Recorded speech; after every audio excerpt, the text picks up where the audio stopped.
Anybody ló lè jẹ kábàkà. Àjàní mi kàbàkà l'original number one. The one and only. Isi Kabaka. The one and only Isi Kabaka. Àjàní Adé. Lọ́dọ̀ tèmi mi ò gbẹ́ni kankan nígbà tí mò ń jẹ. Ṣùgbọ́n pọ̀lọpọ̀ jẹ́ lẹ́yìn mi. O ò lè sọ pé òun jẹ́ Kabaka. Kó òun kọ́ni bí Ìbákà. Kó kàn délé kó kọ̀rọ̀ pé Kabaka. Kabaka has been existing. I'm 64 years old. 64. Yes, 1960. Kò lè sọ pé òun jù mí lọ a máa wà ní 8th grade. Bóyá a máa tún gba month tàbí years lọ́wọ́ ẹ̀. So 69. How old is he ní 69? Sẹ̀mí Àkànjí yẹn ló kọ́ Isi Wonder ní iṣẹ́. Isi Wonder wo? Isi Wonder tẹ́ ń pè ní Kabaka, Isi Wonder làwa mọ̀ sí. So anybody ló lè jẹ́ Kabaka. That is ọ̀fọ̀yà ẹ̀. Àjàní mi Kabaka lọ́rí.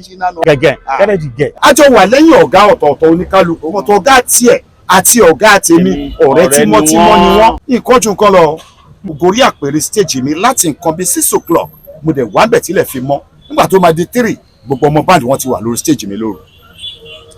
Yes, bó ṣe wà nìyẹn. Kí ló wá ṣe lórí stage yìí? Wọ́n ti ṣẹ́ tí wọ́n ti paṣẹ́ wọ́n ti palẹ̀ mọ́ nìyẹn. Wọ́n padà wá wòran ni. Nínú gbogbo àwọn tó ń kọ fújì nsìn, àwọn wo lẹ júbà fún? Ibà Barrister ní gbogbo ọjọ́kọjọ́. Kọ̀lítì Àyìnlá, Wàsíù Àyìndé. Lẹ́yìn yẹn contemporaries ni ó gba àtúkù. Báńbí mo ṣe mọ sínú Àkànní ni pé kò tí ì dání band ó ti ń kọrin. Ẹ̀gbọ́n ẹ̀ Mukandas ọmọ Alákàlókò tó jẹ́ mother side ẹ̀. Ìyẹn ló ṣe graduation nígbà yẹn. So èmi ni mo kọrin fún. So sínú Àkànní wá sábẹ́kúta. So láti wáyè láti wá gba microphone pé kán tiẹ̀ lè mọ̀ pé òun náà ń kọrin ni. Anybody ló lè jẹ́ Kabaka o. Àjàní mi Kabaka l'original number one.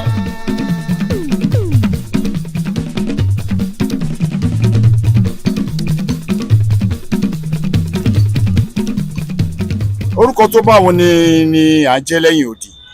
Ṣùgbọ́n nǹkan tẹ́mi rò ni pé kí ọ tó jórúkọ. Ó yẹ kókó wọn ìtumọ̀ orúkọ tí òun jẹ́. Kabaka ní orúkọ tí Kabaka jẹ́ orúkọ tó jẹ́ tó ní wéètì gan. It's an African name. Kabaka is an African name. It's an African name. Okay.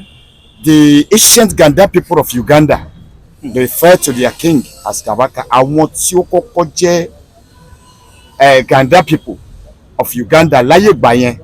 Àwọn náà máa ń rí fásì ọba wọn bí ìgbà táwọn máa ń sọ pé Aláké of Ẹ̀gbá Ọọ̀ni of Ifẹ̀. So máa ń rí fásì ọba wọn as Kabaka. So Kabaka wà gẹ́gẹ́ bí olórí bí ọba. So ìbẹ̀rẹ̀ mi ti adapt orúkọ yẹn. Lọ́dọ̀ tèmi mi ò gbẹ́ni kankan nígbà tí mò ń jẹ. Ṣùgbọ́n pọ̀lọpọ̀ jẹ́ lẹ́yìn mi. Even nígbà tí mo dé Mushin ẹlòmíì tó pẹ̀rẹ̀ tó tún jẹ́ Kabaka. Anybody ló lè jẹ́ Kabaka o. Àjàní mi Kabaka l'original number one. Nígbà tí mo ṣe rẹ́kọ̀dì yẹn ní 1989, kí ló tọ̀ dispute ẹ̀. Mr. Kabaka ni mo change sí not pé ẹ má pè mí ní Kabaka. Nígbà yẹn controversy kan wà. Mr. Kabaka láyé brown o. Mr. Kabaka láyé white o. Kí lorúkọ Bọ́lájí o. Mr. Kabaka o. So ìyẹn wà Kabaka yẹn ò kúrò mbẹ̀. Mr. Easy when you are taking things so easy with people. Ọmọ fẹ́ rubbish àwọn certain things in your personality. Are you saying you are the one that creates that name? Kò sí ẹlòmíì tó create ẹ̀. Mo sọ bórúkọ yẹn ṣe jẹ́ fún ẹ. Mo dẹ̀ sọ bí tí mo ti rí. Mo dẹ̀ sọ bí tí mo ti mú wá. O ò lè sọ pé òun jẹ́ Kabaka. Pé òun kọ́ni bí Ìbákà. Kó kàn délé kó kọ̀rọ̀ pé Kabaka. Kabaka has been existing. Your own Kabaka has been existing. For long. Ọ̀tọ́ làwọn náà gbé máìkì fẹ́rin ibì kan lẹ́ẹ̀ máa ń kọrin lẹ́yìn. Ọlọ́run ò jẹ́. The only fact is that ọ̀gá mi ta lọ̀gá yín. Sẹ̀mí Àwòfẹ́ Salaudeen ọmọ ṣakíṣakí èmi ti wà ní the Fuji as far back as 1976 ni mo ti wà pẹ̀lú ọ̀gá mi. 69 làwọn bẹ̀rẹ̀ wéré. 69 nígbà wo nìyẹn 69 báwo I'm 64 years old. 64. Yes, 1960. Kò lè sọ pé òun jù mí lọ a máa wà ní 8th grade. Kò lè sọ pé òun jù mí lọ bóyá a máa tún gba month tàbí years lọ́wọ́ ẹ̀. So 69. How old is he ní 69? The one and only. Isi Kabaka. The one and only Isi Kabaka. Àjàní Adé. Má jẹ́ kó mọ̀ kò sí nǹkan tó fẹ́ fi kún. Àwọn fans mi all over the world wọ́n mọ gbogbo nǹkan tó ń ṣẹlẹ̀ yìí kò sí controversy nínú ẹ̀ but oníkálukú ń wá nǹkan tó máa fi kọ́ṣá tiẹ̀ wò pé ó dàbí pé ẹnìkan bá tákù kò sẹ́ni tó ń bẹ̀ mí tákù. Orúkọ mi ni Alhaji Chief Isiaq Ajani Ọmọbọ́lájí tí gbogbo ayé pátá mọ̀ sí Isi Kabaka. but ìgbà tẹ́ yọ Isi kúrò ńbẹ̀ yẹn tẹ́ ń jẹ́ Mr. kí ló ṣẹlẹ̀? Fine, controversy wà. Okay, láàrin àwọn wo? Mo lọ sí Sandareco Motors ní Ọ̀yàn. Bàbá yẹn jẹ́ transporter, trailer transporter ní Ọ̀yọ́, lọ́yàn ní Ọ̀ṣun state. Okay. So ọdún yẹn Alhaji àgbà náà pè iṣẹ́ yẹn Alhaji àgbà dẹ̀ fẹ́ travel out bóyá wọ́n dẹ̀ níṣẹ́ wọ́n ní kí manager wa pè mí wá lọ́fíìsì wa lọ́dọ̀ Jọlá Oṣó torí nígbà yẹn ọ̀dọ̀ Jọlá Oṣó everybody máa ń wá kàbákà sí. Ọ́fíìsì mi wà lólóòṣà ọ̀dọ̀ Jọlá Oṣó yẹn ni everybody máa ń wá kàbákà sí. Mo dẹ̀ gbọ́ mẹ́sẹ̀jì wọn mo dẹ̀ lọ ó máa lọ sọ́yàn ó máa lọ ṣojú mi kò ṣojú mi dáadáa. Àwọn Kwara Prestige Club wà mẹ́ a dẹ̀ lọ ṣiṣẹ́ yẹn. Alhaji àgbà dẹ̀ ní tá bá ti ń bọ̀ láìfún yẹn ká wá drop ẹ̀ sílé fáwọn kọ́pìtà wọn àwọn fẹ́ gbọ́ bá ṣe ṣiṣẹ́ ẹ̀ sí. Àwọn èèyàn tó sì wà láyé tó sì lè testify sí nǹkan tí mo sọ yìí. Síkírù Àyìndé Barrister lẹ́ ń sọ yìí. Bẹ́ẹ̀ ni mò ń sọ bàbá kọ́lọ́n foríjì wọn kọ́lọ́n dẹlẹ̀ fún wọn. So a lọ ṣiṣẹ́ yẹn nígbà tá a máa débẹ̀ ni mo ṣẹ̀ kọ́kọ́ mọ̀ pé nìkan tún jẹ́ Kabaka nílọrin of a blessed memory sí. Àjọ iṣẹ́ ń bẹ̀ yẹn ni à ń wà lórí field à ń wà lẹ́gbẹ̀ẹ́ kan by the end of the day nǹkan ju nǹkan lọ ó máa ń yàtọ̀ síra wọn. Mo gorí stage mo gorí àpèrè stage mi láti nǹkan bíi 6 o'clock mo dẹ̀ wá bẹ̀ tílẹ̀ fi mọ́ nígbà tó máa di 3 gbogbo ọmọ báńdì wọn ti wà lórí stage mi lóru. Yes bó ṣe wà ní. Kí ló wá ṣe lórí stage yìí? Wọ́n ti ṣẹ́ tí wọ́n ti paṣẹ́ wọ́n ti palẹ̀ mọ́ nìyẹn. Wọ́n padà wá wòran ni. Báwo lẹ ṣe bẹ̀rẹ̀ fújì sà? Fine, mo wà lọ́dọ̀ ọ̀gá mi bí mo ṣe sọ. Sẹ̀mí Àwòfẹ́. Sẹ̀mí Àwòfẹ́. Bó làwọn wà ń sìn. Ó wà ní Àgọ́ka ọmọ Àgọ́ka ni wọ́n gbàgùrà ni wọ́n. Ṣó lórin ṣì ni wọ́n ni? Wọ́n ti di àfáàsìn àfáà ni wọ́n. So mo wà lọ́dọ̀ wọn ẹ̀gbọ́n mi làwọn tún jẹ́ ẹ tó tún lùlù fún wa tó jẹ́ drum leader tó jẹ́ captain ẹ̀gbọ́n mi náà ni kọ́lọ́n foríṣi òun náà Ganiu Abógundé Ganiu Ṣọlá Abógundé tó ń ṣe égún lágọ̀ọ́ká yẹn òun ló ń lùlù fún àwọn ní captain band. Ó wá ṣẹlẹ̀ pé ọ̀gá mi wọ́n gùdù gan is a very good composer ṣùgbọ́n kò sẹ́ni tí ò ní weakness tiẹ̀ wọ́n ní good voice ṣùgbọ́n voice yẹn ò last tó bá ti máa ṣeré bóyá bíi 1 hour 30 minutes voice yẹn wò yẹn máa há. Ọ̀rẹ́ tí wọ́n Sẹ̀mí Àkànjí yẹn ló kọ́ Isi Wonder ní iṣẹ́. Isi Wonder wo? Isi Wonder tẹ́ ń pè ní Kabaka Isi Wonder làwa mọ̀ sí Isi Sẹ̀mí Wonder. Àkànjí. A jọ wà lẹ́yìn ọ̀gá ọ̀tọ̀ọ̀tọ̀ oníkálukú. Èmi wà lọ́dọ̀ ọ̀gá mi àwọn wà lọ́dọ̀ ọ̀gá wọn bọ̀tọ̀ ọ̀gá tiẹ̀ àti ọ̀gá tèmi ọ̀rẹ́ tímọ́tímọ́ ni wọ́n. Mo ti ń dúró kọrin ní ọ̀dọ̀ ọ̀gá mi for a very long time. Kí ló fà á ni pé ọ̀gá mi máa ń ṣe kinní kan tá a bá dé òde eré wọ́n máa fẹ́ kí n kọ́kọ́ bẹ̀rẹ̀. It's like báwọn mọ̀ pé iṣẹ́ yìí bóyá wọ́n gbọ́ pé àwọn ò lè pẹ́ lórí iṣẹ́ ìtorí ìdílé àfáàgàn lọ ti wá so wọ́n gùn mí gan. So ńgbà tí ọ̀gá mi bẹ̀rẹ̀ sí gbé microphone fún mi tó bá ti di pé voice yẹn sì èmi ni máa ṣiṣẹ́ gbogbo yòókù èmi máa ṣiṣẹ́ yẹn kanlẹ̀ tó dẹ̀ hàn sí everybody. Ó wá bùn pé àwọn bàbá wa kan ládùúgbò àwọn ẹ̀gbọ́n wa kan ládùúgbò Alhaji Lao tí wọ́n jẹ́ baálé Olómoré ń sìn Alhaji Adédò àwọn yẹn ti fayé lẹ̀ wọ́n ti lọ kọ́lọ̀ ń dẹlẹ̀ fún wọn àti ẹ̀gbọ́n màmá mi gangan ọmọ ṣe kó ní ní Alhaji Ilẹ̀ Ají. Àwọn yẹn náà wọ́n wá ní Kabaka wà kí ló tó dá báńdì sílẹ̀. Ọdún wo nìyẹn? 1978 Lábẹ́òkúta yìí náà. Lábẹ́òkúta mo ti ń lọ play àwa ṣe official launching ní July 22 1980. 1980 ní Ìsàlẹ̀ Ògùn primary school. Now torí ọ̀rọ̀ yẹn ṣì pọ̀ sá àsìkò tẹ́yìn jáde yẹn sẹ́ àwọn olórin wo ni ẹjọ́ ń fi ṣe Lábẹ́òkúta yẹn? Lábẹ́òkúta Mùsù Àrà Àlàbí wà ńbẹ̀. Okay. Àwọn Ṣẹ̀fíù tí wọ́n ti bẹ̀rẹ̀ iṣẹ́ torí Ṣẹ̀fíù òun náà padà ṣiṣẹ́ pẹ̀lú Isi Wonder díẹ̀ ṣùgbọ́n gbogbo yẹn Kabaka ti dá dúró tipẹ́tipẹ́. Àwọn tí ẹ sọ pẹ́yìn àwọn ni Ṣẹ̀fíù ti ń gbèrin.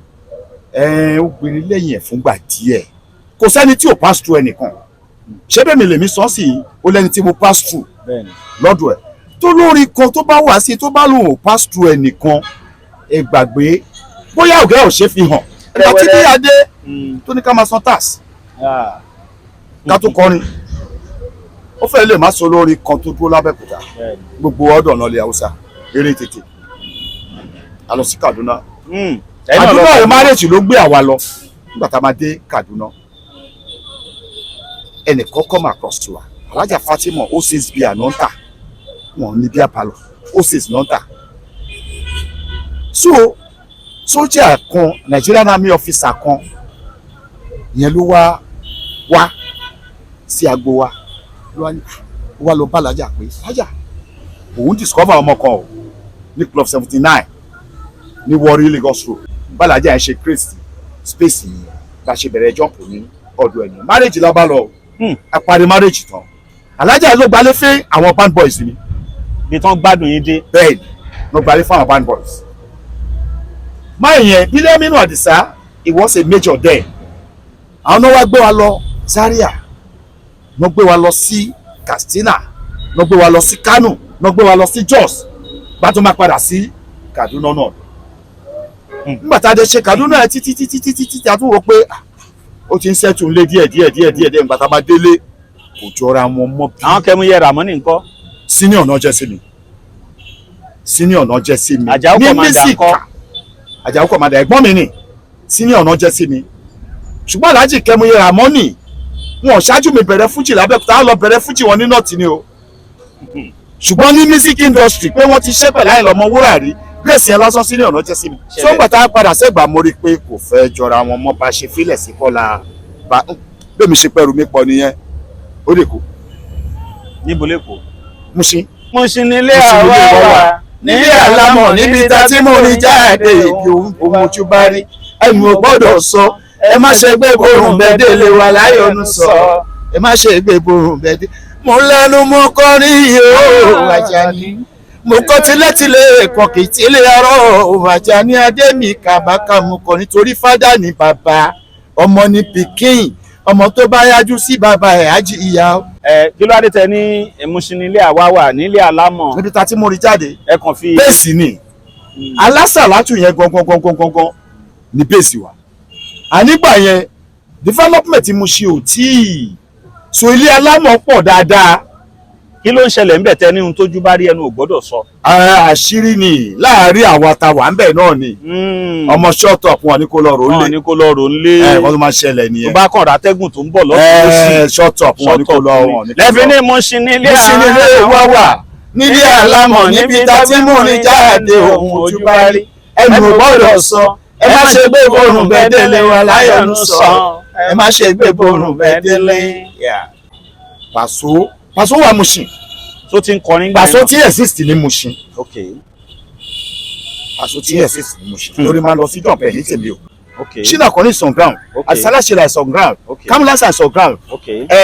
Muri Karis ó wà on ground. okay. Kàbákà Abíọ́dún Àyìnlá ìyẹn náà padà jẹ́ Kàbákà kò sí tọrọ rẹ ni wá. tó ń gbà tá a wá dé Mushin àwọn ọ̀rẹ́ mi kan wà òun ló wá padà become my first manager ní Mushin Taofeek Àjàní Ọmọlájà so mo get in contact pẹ̀lú ẹ̀ gbogbo wa ríra kọ̀ọ̀kan ẹgbà o ṣáà ní Mushin gbà yẹn ní sọ̀lọ̀ road àwọn méje là ń gbénu yàrá kan. ẹ̀yin méje. àwọn méje là ń gbénu yàrá kan. ẹgbọ́n nǹkan tẹ́ sọ.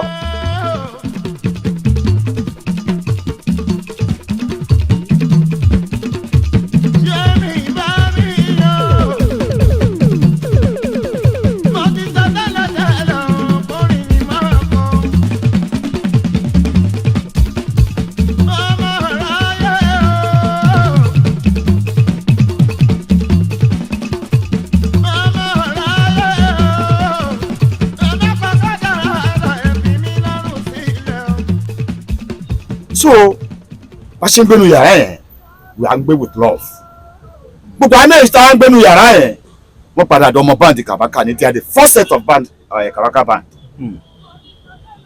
oní tíátà kan wà nù wọn ìyẹn bá ní ẹ ṣe jẹ́ ká sọ kí ni ti tíátà fújì mo ní ara tó bá fẹ́ ṣe tíátà tiẹ̀ ṣe tíátà ẹ lọ́tọ̀ fújì làwọn fẹ́ ṣe bá ṣe kọ́ sí gbòòrò nìyẹn àbáwọn band boys àpé so mo wá gbọ́ pé a ní láti tún gbégbèsè àwọn band boys ẹ̀ they are doing fine púpọ̀ ni wọ́n ṣì wà láyé sìn so ó wá dé stage kan má wo pé ó dàbí pé àwọn boys torí pé ojú kan láti kó wọn yẹn ó dàbí pé wọ́n fẹ́ take me for granted tá a bá fún máa lọ sí play wọ́n á ti ní ẹ kìnnìkan ìkọ̀ọ̀kan ìgbà wo nìkan fẹ́ sọ pé èló ni ọ̀gá gbà ẹ ti understand ó ti yé mi. ìjọ kan mo kàn disband ní adẹ níṣẹ́ àníṣẹ́ bí ọ̀la mo dẹ̀ disband lẹ́nu but before then àwọn boys àwọn managers mi wọ́n ti bọ́ sí gbòòrò wọ́n ti ṣiṣẹ́ lọ so ọwọ́ kan bí iṣẹ́ ẹ̀ ṣe máa dé báwọn táwọn Balenga ṣe wọlé ni yẹn Taofeek Amao. táwọn Balenga. yes ó ṣe Balenga ń gbà yẹn o it was just Taofeek Amao bí o bọ́n ṣe wọnú band mi so ó wọnú band mi pẹ̀lú chord sakara kékeré yẹn ló fi wọnú chord mi a wá lọ sí play kan ní sáìdì Mushin náà ni o ẹ̀ tó wá play drum set kò wá ìṣe ọ̀gbẹ́ni wọ́n ló máa ṣe ilé aláì ó dẹ̀ bold aláyà ẹ bá ní kí lù máa lù ó máa dòun náà nìyẹn kọ̀ọ̀kan ìgbà o. bóyá táwọn Balenga yẹn wà ń sìn.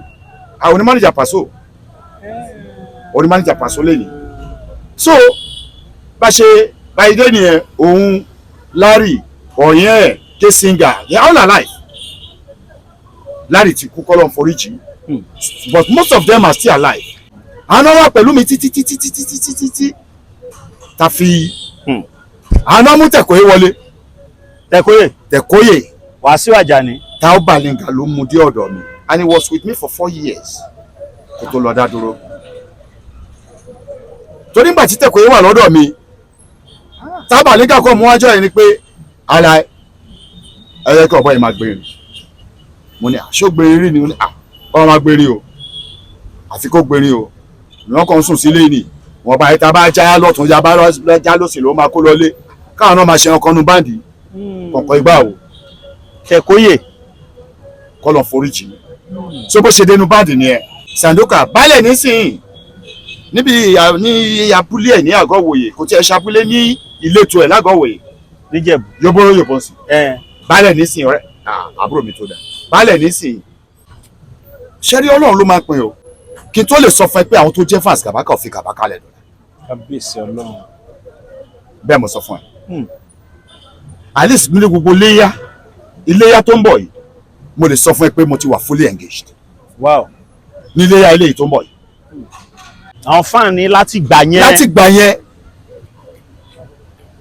yẹn honourables ti wà nú wọn àtìrí tó wà ní Qatar àtìrí tó wà ní Amẹ́ríkà àtìrí tó wà ní gbogbo ẹ̀ kò síbi tán sí ṣùgbọ́n tí n bá pọ̀sì kankan sìn àwọn fásitì mi á dá mi lóhùn lẹ́yìnkẹsẹ̀ wọ́n á jẹ́ kí n mọ̀ pé àwọn wà pẹ̀lú mi 24/7 so mo fi yẹn dúpẹ́ lọ́wọ́ Ọlọ́run ṣe mí ní olórin àná kò ṣe mí lólórin ìjẹta kò ṣe mí lólórin èṣí kò ṣe mí lólórin àtijọ́ if at my age tí n bá ṣì ń lè dúró kí n ṣiṣẹ́ 6 hours lọ́sàn-án kí n ṣe 4 hours 6 hours lóru mọ́jú lálẹ́ mọ́jú tí n bá ṣì ń lè stand there ìbà fọlọ́run ẹ̀ kò sí nǹkan tá àti fohùn yìí ṣe Ọlọ́run sì ní pé kó dúró síbẹ̀ torí kò sí nǹkan tí wọ́n ń jẹ lára eléré o òun ni o kò sí nǹkan tó ń jẹ lára eléré òun ni Alhaji Wasiu Ayinde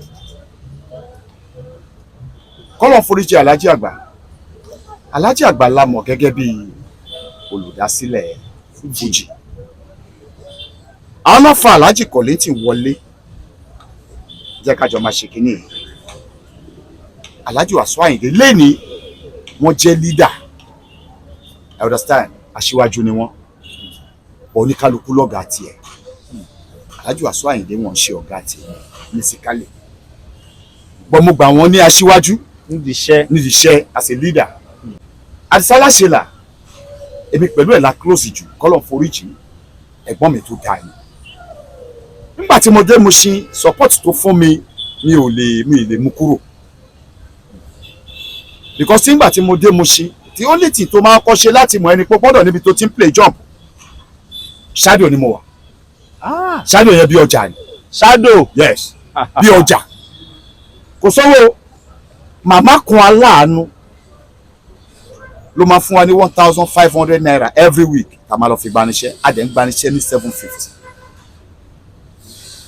Ṣínú Àkànní mo ti mọ̀ kó tó di pé mi tiẹ̀ bí èsì kò rárá bá bí mo ṣe mọ̀ Ṣínú Àkànní ni pé kò tí ì dá ní band ó ti ń kọrin kò tí ì dá ní báǹdì tiẹ̀. ṣẹ́yìn ṣáájú Ṣínú Àkànní ní báǹdì ni. mo ṣáájú ẹ̀ ní báǹdì tó dá mi lójú dáadáa. ẹ̀gbọ́n ẹ̀ Mukandas ọmọ alákàlùkù tó jẹ́ mother side ẹ̀ lágọ̀ọ́ kàmbí ìyẹn ló ṣe graduation nígbà yẹn so èmi ni mo kọrin fún so Ṣínú Àkànní wá sábẹ́kúta so láti wáyè láti wá gba microphone pé kán tiẹ̀ lè mọ̀ pé òun náà ń kọrin ni. ọ̀sìngbà tó wá di pé ó ti ń jáde lẹ́nu ẹ̀ pé ńgbà tí wọ́n béèrè lọ́wọ́ ẹ̀ tó ló ṣe program kan lọ́dọ̀ Kọ́lá Olóòtú àwọn kan náà post ẹ̀ sí mi pé kí n lè rí ó ní wọ́n béèrè lọ́wọ́ ẹ̀ bó ṣe béèrè lọ́wọ́ mi èbí dárúkọ gba ọ̀tá báyìí mo ṣe tájọ́ ṣe Múríkà Harris tó jọ̀gá tiẹ̀ àjọṣe ni. Múríkà Harris lọ̀gá Ṣínú Àkànní. bẹ́ẹ̀ ni àjọṣe ni tí o gbìyànjú mọ̀ so meanwhile nígbà tó wá lọ sí program Kọ́lá Olóòtú yẹn tó wá ṣàlàyé pé Kọ́lá Olóòtú béèrè táwọn wo ni contemporary sí yíngbà tẹ́jọ wà ní Mushin yẹn kọ̀ọ̀kan ipá wo ó ní òun ò lẹ́nìkan òun kàn tí òun kàn bórin lẹ́nu òun dẹ̀ ń kọ́ lọ kọ̀ọ̀kan ipá wo ìyàwó náà wọ́n ń ṣe kan báyẹn náà nígbà tó lọ́gàá tọ́gà ò bá ṣe fi hàn jẹ́ kí ó gba ayé mọ̀ kò sí bóyá fẹ́ jẹ́ ọ̀gá yẹn lọ̀gá yẹn máa jẹ́ ẹ wá ní àfihàn bọ́ ọ̀kọlà kan kọ̀ọ̀kan ipá o tọ́ mú wá láti ibì kan kọ̀ọ̀kan ìsígàbàkà kọ̀ọ̀kan ipá o. ó kẹ́yìn lọ kọ́là. òun ò tiẹ̀ mọ̀ bóyá ó ṣe ń kọrin má rò pé ó ṣe ń kọrin báwo. àbúrò mi ni bọ̀bọ̀ yìí ọ̀rẹ́ mi colleagues mi mo rò pé irú yẹn kúrò kan báyìí ò yẹ kó máa ṣẹlẹ̀ kó máa bọ́ mi ò rí gẹ́gẹ́ bí ẹnìfẹ́ oníkálukú ní right sí opinion ẹ̀. yes. cause 2016 tí mo ṣogun bàbá mi was on bandstand. so ni mo pè kó wá kọrin. 2016. and that's just about 8 years ago. 8 years. yes. ṣé lábẹ́òkúta yìí. yes ní African Church. so lẹ́yìn ìgbà yẹn mi pẹ̀lú ẹ̀ ti pàdé láìmọye iṣẹ́ tá a ti jọ pàdé one on one. I understand. wọ́n mọ̀ kò sí bóyá fẹ́ jẹ́ náà ṣó máa pàdé mi ó máa lókun bí tí máa gbà ní. mísíkálì kò ń ṣe lérí ẹgbẹ́ mi àfẹ́ tí ń bá ń júbà fún àfẹ́ tí ń bá ti jú ẹ̀. ó dà nínú gbogbo àwọn tó ń kọ fújì nsìn àwọn wo lẹ júbà fún. tí mo júbà fún. Ìbà Barisati ní gbogbo ọjọ́kọjọ́ Kọ̀lítì Àyìnlá Wàsíù Àyìndé lẹ́yìn yẹn contemporaries ní ogun àtúkù. Àjàó Commander ńkọ́.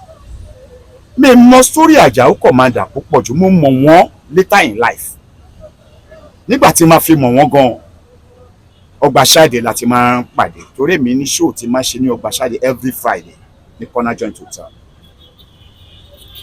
àṣìṣe bẹ̀ mọ́ sí but then it was a marketplace aago kan òru ní Magori stage. Pasuma ńkọ́. Pasuma alápọ̀nlé ọmọ. Alálùbáríkà. alápọ̀nlé jù alápọ̀nlé ọmọ jù. Pasuma Ṣẹ̀fí Àlàó Màláíkà ẹjọ́ mi mọ bí táyà eléyìí ti pàdé mi o mi mọ tí mo ṣe fún wọn tó special mi mọ nǹkan tí mo ṣe tó special number one Ṣẹ̀fí Àlàó. ọmọ yín tó wá lókìkí lẹ́nujọ́ mẹ́ta yìí ńkọ́. ta ni ẹ. Sàásù Portable. Sàásù Portable kódà mi ò rí rí. but ẹ gbọ́ṣẹ́ rí. why not. He's a talented guy very very talented. ẹni fún yẹn yóò kó máa kọ tó fagídí wọlé rẹ tó dẹ̀ maintain rẹ tó dẹ̀ sustain. ẹ gbà mo like. now ìgbàlẹ̀ release iṣẹ́ gbẹ̀yìn báyìí. 2020. kí ló adé láti bí 4 years kí ló ṣẹlẹ̀. kó ṣẹlẹ̀ ni pé a ti fẹ́ ṣe ìmí. okay. but the fact is that iṣẹ́ ṣòro ṣe lè ṣèyí tó bá ní mákẹ́tà tí ó rẹ́dì. ṣé wà nílẹ̀ tí èèyàn ta fẹ́ ṣe ṣùgbọ́n who are the marketers. number one níṣẹ́ tó fẹ́ ṣe yìí wàá wọ studio wàá náwó ẹ̀ fúnra ẹ̀ wọ́n ló máa sanwó production marketer máa dúró pé kóun bá ẹ tà á. ẹ̀rọ kò fún tán tó bá dẹ̀ tán wá sọ fún ẹ pé iṣẹ́ ẹ ti ń lọlẹ̀ ṣé ká lọ print sí i. jẹ́rí fújì gbà yẹn dáa fújì sì yín dáa ibi tí ayé bá ń lọ lèèyàn máa ń tẹ̀ sí Alájà Àgbà sọ kinní kan kí ló ń sọ sà. nígbà tó rí pé Fuji ti fúnká pẹ́rẹpẹ́rẹ wọ́n jẹ́ ká mọ̀ pé tó bá kọ Òbésèré o ti kọ Barry Wonder, tó bá kọ Kabaka o ti kọ Barry Wonder, kó kọ Paso, kó kọ Òṣùpá, kó kọ Òbésèré, Fuji ló ń kọ. Muri Thunder. Muri Thunder ọmọ mi nìyẹn. Atawẹ́wẹ́ ńkọ́. Ọmọ mi ni. Mọ̀rúfù Ebi. Ọmọ mi ni. Apeke Sule. Ọmọ mi ni gbogbo àwọn yẹn. Tọ́pẹ́ Nautica. Alọ́mọ mi ni gbogbo àwọn yẹn sẹ́ẹ̀. Táyé Currency. Alọ́mọ mi ni gbogbo àwọn yẹn. Calypso. Ọmọ mi náà. Mákindé Fásunlé. Àbúrò mi tó dà. Tasnati Sugar. Elele. Anybody ló lè jẹ́ Kabaka o. Àjàní ni Kabaka l'original. Ẹ lọ kíyèsí o. Kọ kíyèsí. Tó bá kan ò bá tí kú, ìkan ò jẹ. Anybody lè decide lọ́la láti jẹ́ Kabaka bọ̀ kó fìfà fún Kabaka tó wà wájú. But Kabaka tọ̀hún àwọn sọ báwọn làwọn kọ́kọ́ jẹ́ Kabaka wọ́n ti ẹ̀ sọ́gan pé gbàtẹ́ dé Mushin pé Táó Bàlígà lórí kẹ́ máa jẹ́ Kabaka. Yes. Mo lè fún ẹ ní nọ́mbà Táó Bàlígà kó pé o. Ẹ mọ̀ pọ́ ọmọ Abẹ́òkúta lẹ́yìn. Bẹ́ẹ̀ Abẹ́òkúta lẹ̀ wọ́n náà. Igbó Ọ̀rà Abẹ́òkúta náà tẹ̀dó sí.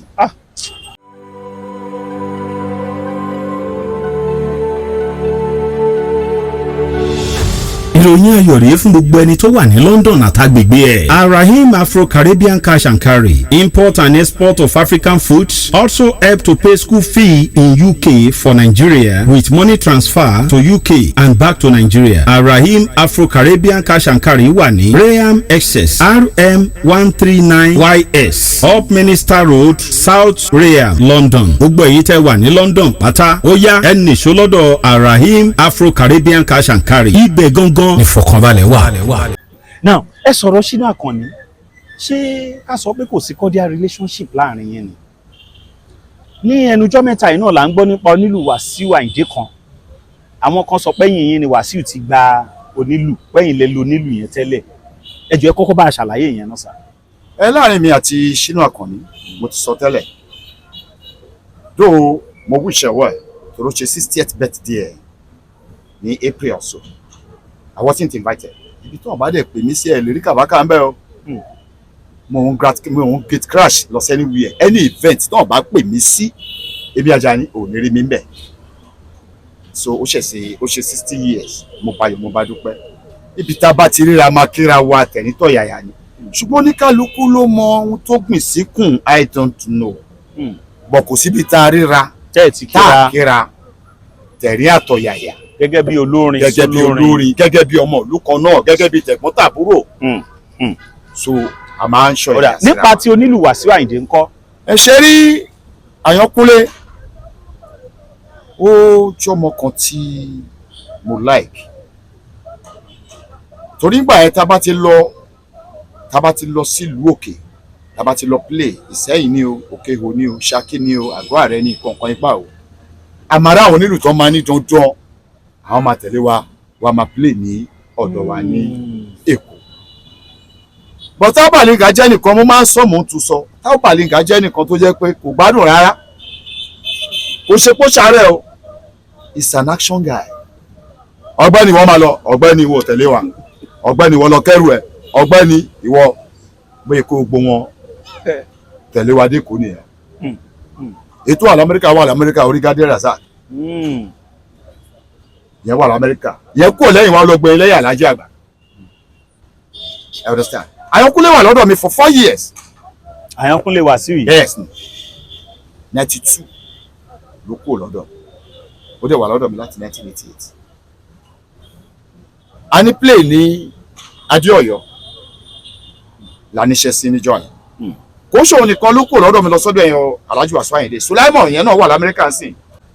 Ṣe rí olórin tó ti di microphone mú tó jẹ́ ọ̀gá eléré ní òní bẹ́ẹ̀ lọ́hùn kóun lọ gbẹ̀rin lẹ́yìn olórin míì mọ́ láyé. Ohun tí mo sọ lẹ́nu jẹ́ mẹ́ta yìí nìyẹn pé kí lolórin kan ò lè ṣe lẹ́yìn olórin kan. Kò ní kúrò láti lọ gbẹ̀rin lẹ́yìn olórin míì. Kí lolórin kan ò lè ṣe lẹ́yìn olórin kan. Kò ní bẹ́ẹ̀ lọ́hùn láti lọ gbẹ̀rin lẹ́yìn olórin míì. Olórin tó bá ti lókìkí táyé ti mọ̀. No matter how influential that musician is. Kí ní kan wà tó lórin yẹn ò ní ṣe láyé. The only person tó ṣerú ẹ̀mí nìkan ló ṣerú ẹ̀ fún tó fi jáde láyé. Ta lẹ́ni yẹn? Tẹ̀kọ̀ Wàsíù tó bá gbẹ́ pé mo lọ sí studio ó máa wá ṣiṣẹ́ fún mi tí bá wà lórí stage tó bá wá síbẹ̀ ó máa gba microphone lọ́wọ́ elégbè ó máa ṣiṣẹ́ fún mi ó fìyẹn kàrámọ̀ mi ni kò lè ṣe lẹ́yìn ẹlòmíì ntolórin kan ò lè ṣe lẹ́yìn olórin kan ṣùgbọ́n kò síbi tí onílù ò lè gbà kò síbi tó nílù ò lè gbà rárá they are all looking for a greener pasture.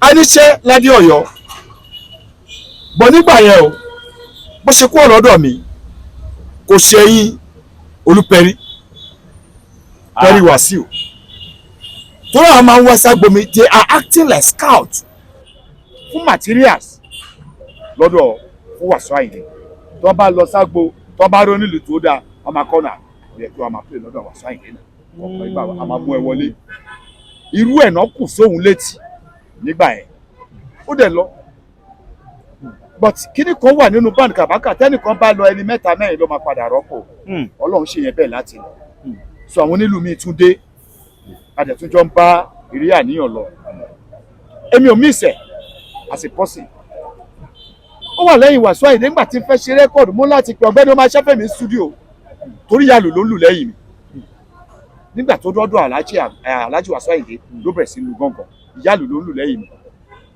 àló ní gángan ti wá tọ́ pé so kò síbi tó lè wọ̀ yàlù yẹn lọ because kò lè dìtró ní onígángan ìlú òkè ni ó ti wá àlùjọ ò sí lọ́wọ́ ẹ̀ bí àwọn onígángan ti wá bí and Kabaka music is all about àlùjọ so kò lè ó dẹ̀ lọ àníṣẹ́ wọ́n gbà tí ó gbọ́ controversy yẹn bẹ̀ sí ṣẹlẹ̀ táwọn èèyàn ń pè mí kíníkan mọ́ ọ̀rọ̀ tí mi bá mọ̀ ń pa ẹ̀ mi ń dá sí àwọn náà lọ sọ́yọ́ tó tọ̀yọ́ bọ̀ Wasiu Ayinde has never been a bad man to me close tabaira máa kí wọn as leader ni so tó ṣẹlẹ̀ láàrin wọn I don't know ó ti travel out rí wọ́n ló mọ torí tó fi padà sínú band ṣùgbọ́n púpọ̀ nu wọn tó bá dánlé ọkọ méjì òun kì í mọ̀ yìí tó ṣe kí ni tó bí àwọn òun ló mọ tó rí lọ́bẹ̀ tó fi waru ọwọ́ Wasiu Ayinde is never a bad man to me ẹ understand so mo ò lè side ẹ because ẹni tó rí lọ́dún mẹ́ta oṣù mẹ́ta sígbà tá a wà ìwà ọkọ béèrè pé báwo ló ṣe wà ábọ̀ tó rẹ tí mi ò rí for the past 20 years so kí ni fi ìwáriwó ní mímọ̀ tó hù sí Wasiu Ayinde ìwà wo lè mímọ̀ ṣebí lọ́kùnrin tó orúkọ ló já wa sílẹ̀ according to what Alhaji Wasiu Ayinde said òun náà sá mọ́ ọ lọ́wọ́ ní UK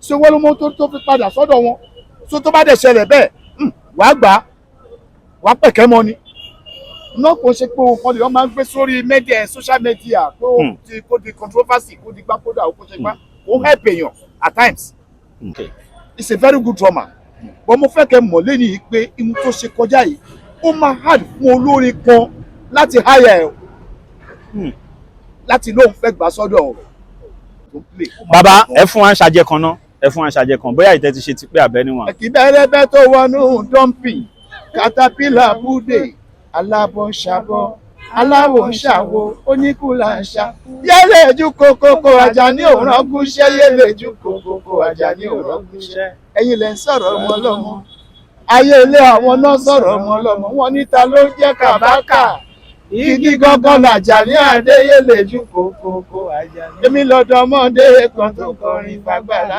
àgbà tó tẹ̀sí fẹ́ ní bọ́ọ̀dì tó bá ká ẹ lára kó rajo lógún ọ̀rọ̀ tó bá sọ pé ta ló bá kọrin Kabaka bàbá kan ní àmẹ́gà lọ́ọ̀bà àwọn ọmọ ohun tó ṣe wọ́n ò tí wọ́n kọ̀ tán òjò. Kabaka of Fuji Olúwayé of Fuji wà ń bẹ̀. I understand. I'm Kabaka of Fuji. Well, ẹ̀yin fan Nizzy Kabaka all over the world original #1. Yeah. Gẹ́gẹ́ bọ́n ṣe sọ o. The one and only. Yes, anyone beside me is a fake one. Counterfeit. That is why anybody ló lè jẹ́ Kabaka. So anybody ló lè jẹ́ Kabaka. That is ọ̀fọ̀yà ẹ̀. Àjàní mi Kabaka lọ́rí. Ẹ rántí ìlú tán ló yẹn gẹ̀gẹ̀ kẹ́rẹ́jì gẹ̀gẹ̀. Ìgbà tá ti ẹ̀ gbọ́ pé dé Mushin yẹn sà ẹ̀ gbọ́ pé Jọlá Oṣó ni ó máa ń kó irinṣẹ́ fún yín. Ọ̀gá mi. Báwo lẹ dọ́dọ̀ Jọlá Oṣó yẹn náà in brief ní Mushin gbà yẹn àti pé àwọn wo ló ń gba irinṣẹ́ lọ́dọ̀ Jọlá Oṣó. Ẹni tó gba iṣẹ́ lọ́dọ̀ Jọlá Oṣó pọ̀ ń gbà yẹn wọ́n pọ̀ because ní mo ṣe nígbà yẹn number one yẹn number one ibẹ̀ ni Sarolaji wà ẹ̀rọ ọwá rẹ̀ kọ̀ ẹrú ọwá. ibẹ̀ ni Sarolaji wà so there are so many other people tó ń gbaniṣẹ́ ń bẹ̀ Ṣínà Àkànní ń gbaniṣẹ́ ń bẹ̀ Lukman Ajao ń gbaniṣẹ́ ń bẹ̀ so èmi ò ń gbaniṣẹ́ ń bẹ̀ mo níbi tí mo ti ń gbaniṣẹ́ ṣùgbọ́n ọ̀rẹ́ ọ̀gá wa kan wà wedding renters Alhaji Waidi àwọn ṣe rẹ́ńtà wọ́n wá kó ṣí àwa sí agbo kan tèmi ti ń play wọ́n ti tó ṣí àwọn ti lọ àwa ti bẹ̀rẹ̀ play ìgbà tó wá di òru ẹ mọ̀ pàtí alẹ́ ló fẹ́ ló kọ́mọ̀ jù ń gbà yẹn wọ́n wá láti pè wọ́n pé kò sí àga mọ́ wọ́n nídìí àga sí wọ́n ṣe dé nìyẹn bọ́n ṣe bá mi ní stage Alhaji Waidi ò lọ wọ́n jókòó ta fi ṣe tán pátá wọ́n ní kí lórúkọ ẹ wọ́n ní sí Kabaka ṣé ò lórúkọ ni ọ̀hún dẹ̀ àwọn náà ò fi bẹ́ẹ̀ taratara gbà ó lórúkọ ni òkè tí o gbé wa pè é Kabaka sí káà máa pè é Kabaka sí àkè lórúkọ wọ́n ti jẹ́ kí n mú ẹ dọ́dọ̀ rẹ mi kó máa gba iṣẹ́ lọ́dọ̀ ó ní iṣẹ́ tó dáa bẹ́ẹ̀ ṣe dọ́dọ̀ wọn bá nìyẹn. ṣe dọ́dọ̀ ọ̀gá mi mo dẹ̀ dé ọ̀dọ̀ Dọ́là Oṣó ṣe ló wá dàbíi pé Dọ́là Oṣó gangan ló wá discover ni ṣe wọ́n pé onírinṣẹ́ tá à ń gba irinṣẹ́ lọ́wọ́ ẹ̀ ń gbà ẹ̀ kò lórúkọ bó bá ṣe dọ́dọ̀ Dọ́là Oṣó wọ́n tẹ́wọ́ gbà wá first show second show ọbẹ̀ lọ́mọ yìí o nígbà tó máa tóṣù mẹ́ta ọ̀gá mi create irinṣẹ́ tuntun fún mi lọ́tọ̀ bí tẹ bá ti ní show báyìí. irinṣẹ́ Kabaka ni so tí n bá dẹ̀ ti jáde nígbà yẹn tí n bá ti jáde bóyá láti Wednesday bóyá ó di Monday morning kẹ tó dé. ká tó dé bóyá ó di Monday morning ká tó dé bó àwọn ló ṣe kí kọ́kọ́ ṣe first record fún nígbà yẹn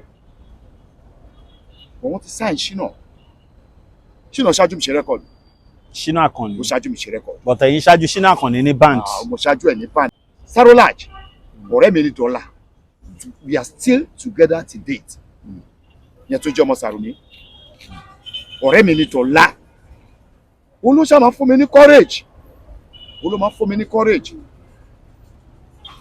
bàbá yẹn ò kọrin o but upstairs is a musician Sarolaji ẹrú ọwá. ọ̀pọ̀lọpọ̀ jù ó pọ̀ jù ó pọ̀ jù so but lórí nǹkan tí àwọn kan sọ pé yẹ kí ló fà á tèmi pẹ̀lú ẹ̀ táàjọ fi ṣe mọ́ bí ti tẹ́lẹ̀ kọ̀ọ̀kan igbá àwùjọ ńlá ìdá tó jẹ́ kó mọ̀ pé ọ̀nà tó fi bá ṣẹ̀mí ló fẹ́ ṣe bí ẹni tó sún sẹ́yìn. you don rob Peter to pay Paul. you don rob Peter to pay Paul.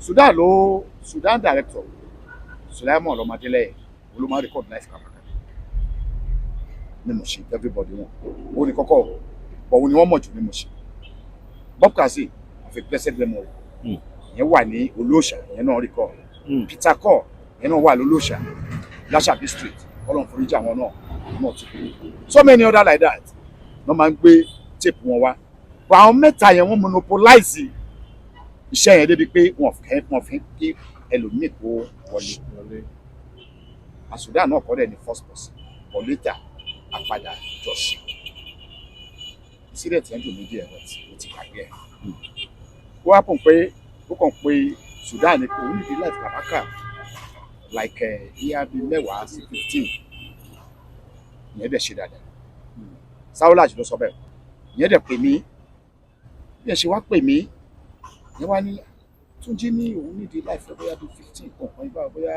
fẹ́ fi produce iṣẹ́ jáde kọ̀ọ̀kan ibà ọ̀rẹ́ mi ni kó fún. àwọn live show tí yín live show àti ṣe sẹ́yìn kí ló wá fi ṣe. tí ó lè tì tí mo kàn rí pé nínú àwọn artist ẹ̀ wọ́n kàn lọ gbogbo láìfi yẹn wọ́n kàn lọ wọ orin jáde níbẹ̀ àwọn artist wo wọ́n kàn bẹ̀ sí gbọ́ lára wọn nínú iṣẹ́ àwọn artist wọn bíi gbogbo nínú iṣẹ́ Sọ́nìtì gbogbo nínú iṣẹ́ Paso. àwọn live show tí yín. Yes, they rob Peter then to pay Paul. Paul I understand now. I don't like that. ẹ̀yin olólùfẹ́ original Kabaka ẹ sì máa ń lọ show dáadáa. Dada. ọ̀pọ̀lọpọ̀ ló ti ń wò láti Dublin, àwọn fáyín kan láti Canada, àwọn kan láti Manchester, àwọn ti London náà ń wò wá báyìí, àwọn ti Nàìjíríà náà ń wò wá káàkiri bí bàbá yìí ló ṣe rẹ́kọ́ọ̀dù yìí. Ẹ fún àwọn olólùfẹ́ ní tẹlifóònù nọ́mbà yín, àwọn kan fẹ́ pè yín, àwọn tó ti rí yín ti pẹ́, ọ̀pọ̀ àwọn ọmọlẹ́ ti ṣèkó mọ́ wọn tán wà ń lo òyìnbó báyìí. bẹ́ẹ̀ ọ̀pọ̀ ọmọ ló jẹ́ pẹ̀yìn lẹ ṣe wedding bàbá àti màmá ẹ̀. ìkan tiẹ̀ wà tó máa ń pè mí gangan dáadáa. Yes, Adéwálé Agogo Ìjà.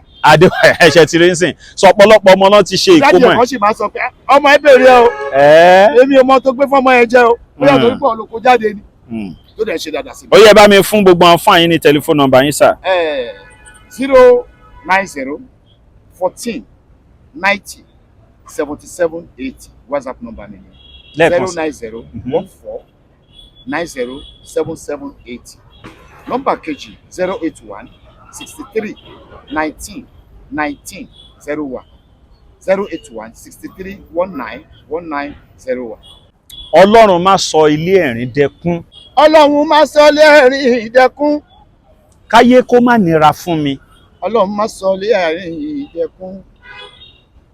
Káyé má nira fún mi, aláwùsá tí mo ohun tọrọ. Torí tí alágbára bá ṣubú. Káyé má nira fún mi, aláwùsá tí mo tọrọ. Ọlọ́run má sọ ilé ẹ̀rín dẹkún. Káyé má nira fún mi. Káyé má nira fún mi. Nínú ayé mi tọmọtọmọ tayátayá pẹ̀lú àwọn olólùfẹ́ mi. Torí tí alágbára bá ṣubú. Torí bá alágbára bá ṣubú. Àwọn òmùgọ̀ á sọ pé ṣó tán. Àwọn òmùgọ̀ á sọ pé ṣó tán. Ọlọ́run má ṣe mi bí ó ṣe mú mi o. Anybody ló lè jẹ ká bákan. Àjàní mi Kabaka l'original number one.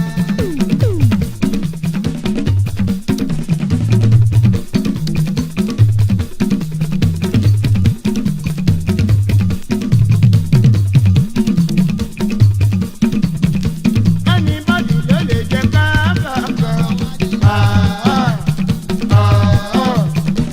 Àjàní mi Kabaka l'original number one.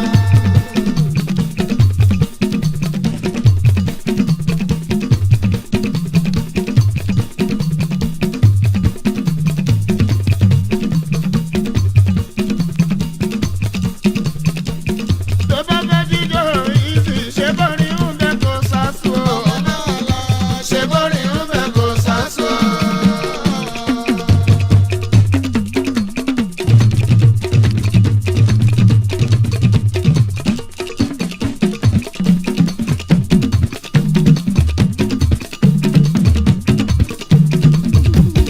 Tó bá fẹ́ jíjó ìsì ṣe bọ́rí ń bẹ kó sásù o.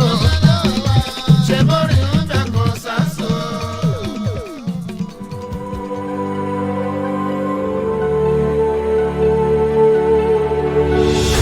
ìròyìn ayọ̀ rèé fún gbogbo ẹni tó wà ní London àtàgbègbè ẹ̀. Arahim Afro-Caribbean Cash and Carry, import and export of African foods, also help to pay school fee in UK for Nigeria with money transfer to UK and back to Nigeria. Arahim Afro-Caribbean Cash and Carry wà ní Graham Excess RM 139YS Up Minister Road, South Graham, London. Gbogbo èyí tẹ́ wà ní London pátá ó yá ẹ nìṣó lọ́dọ̀ Arahim Afro-Caribbean Cash and Carry. Ibẹ̀ gangan ní ìfọ̀kànbalẹ̀ wà.